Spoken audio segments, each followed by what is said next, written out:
सभी को नमस्कार। प्रिय विद्यार्थियों, आज हम राजनीति विज्ञान का लेसन नंबर 4 भारत के विदेश संबंध करने वाले हैं।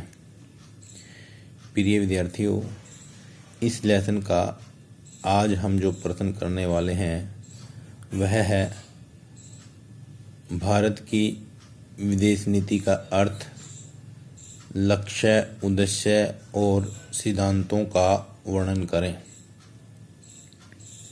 तो प्रिय विद्यार्थियों, सबसे पहले हम भारत की विदेश नीति का अर्थ जान लेते हैं। भारत की विदेश नीति का अर्थ है एक स्वतंत्र राज्य विश्व के अन्य राज्यों के प्रति जो नीति अपनाता है वह उसकी विदेश नीति कहलाती है। अर्थात एक देश विश्व के दूसरे देश के प्रति जिस नीति को अपनाता है वह विदेश नीति कहलाती है। तो प्रिय विद्यार्थियों, यह तो हो गई भारत की विदेश नीति का अर्थ।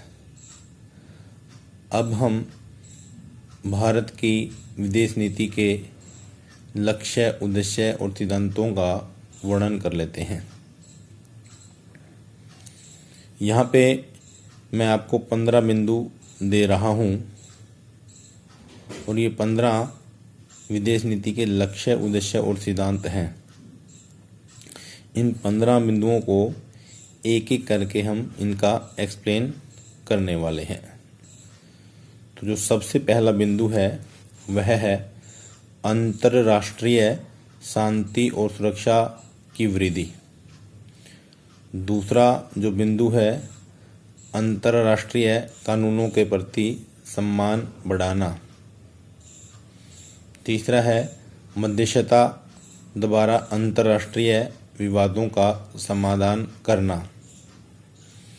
नंबर 4, नाभिकीय शस्त्रविहीन विश्व की रचना करना।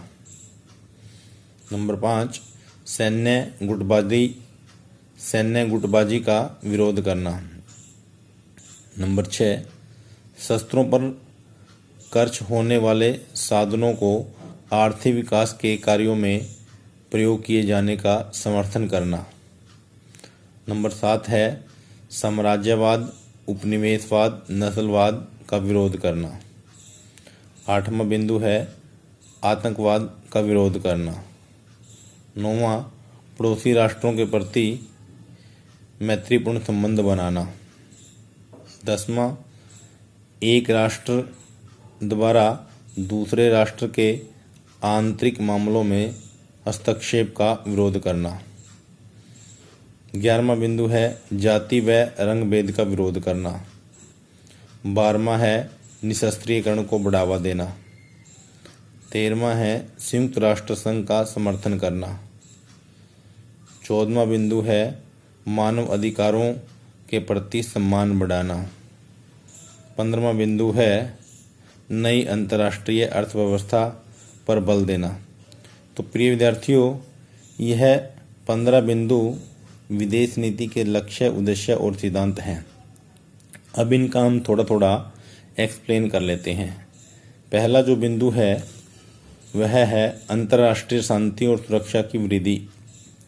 तो प्रिय विद्यार्थियों, भारत का उद्देश्य हमेशा रहा है अंतर्राष्ट्रीय शांति और सुरक्षा में वृद्धि करना। जब भी विश्व शांति की बात होती है तो भारत हमेशा आगे रहता है। भारत ने हमेशा विश्व को शांति का संदेश दिया है। चाहे महात्मा गांधी की बात हो या महात्मा बुद्ध की बात हो, सभी ने विश्व में शांति की धारा को फैलाया है। तो भारत का प्रमुख उद्देश्य जो है विदेश नीति का वह है अंतर्राष्ट्रीय शांति और सुरक्षा में वृद्धि करना। दूसरा जो बिंदु है वह है अंतर्राष्ट्रीय कानूनों के प्रति सम्मान बढ़ाना। तो प्रिय विद्यार्थियों, भारत ने हमेशा ही अंतर्राष्ट्रीय कानूनों का सम्मान किया है। वह सभी अंतर्राष्ट्रीय कानूनों को मानता है और उनको बढ़ावा देता है और उनके प्रति उसका सम्मान करता है। तीसरा जो बिंदु है मध्यस्थता द्वारा अंतर्राष्ट्रीय विवादों का समाधान करना। भारत की कोई भी प्रॉब्लम हो या विश्व की कोई भी प्रॉब्लम हो, भारत ने हमेशा उन विवादों का समाधान एक दूसरे देश के मध्यस्थता के द्वारा किया है। यानी जब दो देशों का झगड़ा हो जाता है तो तीसरा कोई उस झगड़े को आकर के सुलझाता है। भारत ने हमेशा इसी बात में विश्वास रखा है। चौथा जो बिंदु है, नाभिकीय शस्त्र विहीन विश्व की स्थापना। प्रिय विद्यार्थियों, हम देखते हैं कि आज विश्व के अनेक देशों ने नाभिकीय अस्त्र शस्त्र का निर्माण कर लिया है। ये जो नाभिकीय अस्त्र शस्त्र हैं, यह पूरे विश्व के लिए बड़े खतरनाक हैं। हम 1945-46 में अगर जापान के हिरोशिमा और नागासाकी की बात करें तो वहाँ पे अमेरिका ने जो नाभिकीय बम गिराए थे, परमाणु बम गिराए थे, उन्होंने जापान को हिला के रख दिया था। और उसके बाद से लेके आज तक कभी भी इन परमाणु बमों का प्रयोग नहीं हुआ है। तो प्रिय विद्यार्थियों, भारत ने हमेशा शांति चाही है और विश्व को नाभिकीय अस्त्रों के विहीन उसकी रचना के बारे में सोचा है। वह चाहता है कि किसी भी देश के पास इस प्रकार के अस्त्र शस्त्र ना हो, सभी देश शांति से रहें और प्यार से रहें। पांचवा जो बिंदु है, सैन्य गुटबाजी का विरोध करना। प्रिय विद्यार्थियों, भारत ने हमेशा सैन्य गुटबाजी का विरोध किया है। वह नहीं चाहता कि कोई भी देश अन्य देश से किसी प्रकार की संधि करके किसी तीसरे देश को हानि पहुंचाए। भारत ने हमेशा ही सैन्य गुटबाजी का विरोध किया है। छठा जो बिंदु है, शस्त्रों पर होने वाले साधनों को आर्थिक विकास के कार्यों में प्रयोग किए जाने का समर्थन। भारत ने हमेशा ही सभी देशों को यह संदेश देने की कोशिश की है कि हम जितना खर्च अस्त्र शस्त्रों पर करते हैं, अगर उसी पैसे को हम देश के आर्थिक कार्यों में लगाएं तो देश कहीं का कहीं पहुंच जाए। यानी कहने का भाव यह है कि हम जितना पैसा अस्त्र शस्त्रों पर खर्च करते हैं, उस पैसे को देश के विकास में लगा करके देश के विकास को और प्रगति प्रदान करें। सातवां बिंदु है, साम्राज्यवाद, उपनिवेशवाद, नस्लवाद का विरोध करना। साम्राज्यवाद होता है कि अपनी सीमाओं को बढ़ाना, यानी देश की सीमाओं को बढ़ाना, दूसरे देश की सीमाओं पर कब्जा करके वहाँ पे अपने देश की सीमाएं ले जाना। उपनिवेशवाद किसी देश पर कब्जा करना, जैसे हम 1947 से पहले इंग्लैंड के उपनिवेशवाद थे। नस्लवाद होता है कि गोरे और काले के नाम पे झगड़े करना। भारत ने हमेशा ही साम्राज्यवाद, उपनिवेशवाद और नस्लवाद का विरोध किया है। वह इन तीनों चीज़ों से जो है पीड़ित हो चुका है, इसलिए वह हमेशा इसका विरोध करता है। आठवां भारत की विदेश नीति का जो लक्ष्य है वह है आतंकवाद का विरोध करना। प्रिय विद्यार्थियों, हम सब देखते हैं भारत किस प्रकार से आतंकवाद से ग्रसित है। 1939 में भारत का निर्माण हुआ, तब से लेके आज तक भारत आतंकवाद से पीड़ित रहा है। उसे पता है आतंकवाद का डर क्या होता है, आतंकवाद से किस प्रकार का नुकसान होता है, इसलिए वह विश्व शांति के लिए आतंकवाद का विरोध करता है। नौवां जो लक्ष्य है वह है पड़ोसी राष्ट्रों से मैत्रीपूर्ण संबंध बनाना। तो प्रिय विद्यार्थियों, भारत ने हमेशा शांति चाही है। उसे पता है कि जब तक हम पड़ोसियों से मैत्रीपूर्ण संबंध नहीं बनाएंगे तब तक हम अच्छी प्रकार से विकास नहीं कर सकते। हमने पाकिस्तान से भी मैत्रीपूर्ण संबंध बनाने का बहुत प्रयास किया है, लेकिन वह नहीं मानता। बाकी हमारे जितने भी देश हैं, हमने हमेशा मैत्री के हाथ आगे बढ़ाए हैं और चाहा है कि पड़ोसी देश हमारे से अच्छे संबंध बनाएं। 10वां जो बिंदु है वह है एक राष्ट्र द्वारा दूसरे राष्ट्र के आंतरिक मामलों में हस्तक्षेप का विरोध करना। तो प्रिय विद्यार्थियों, भारत ने हमेशा कहा है कि एक राष्ट्र का जो आंतरिक मामला होता है उसमें किसी दूसरे राष्ट्र को विरोध नहीं करना चाहिए। यानी हम अपने मामले अपने आप सुलझाएंगे, किसी दूसरे के कहने से हम अपने मामले नहीं सुलझाने वाले हैं। तो हमेशा से इस बात का भारत ने विरोध किया है। 11वां जो बिंदु है वह है जातिवाद व रंगभेद का विरोध करना। आज आप देखते होंगे कि हम लोगों के खून में जातिवाद समा गया है।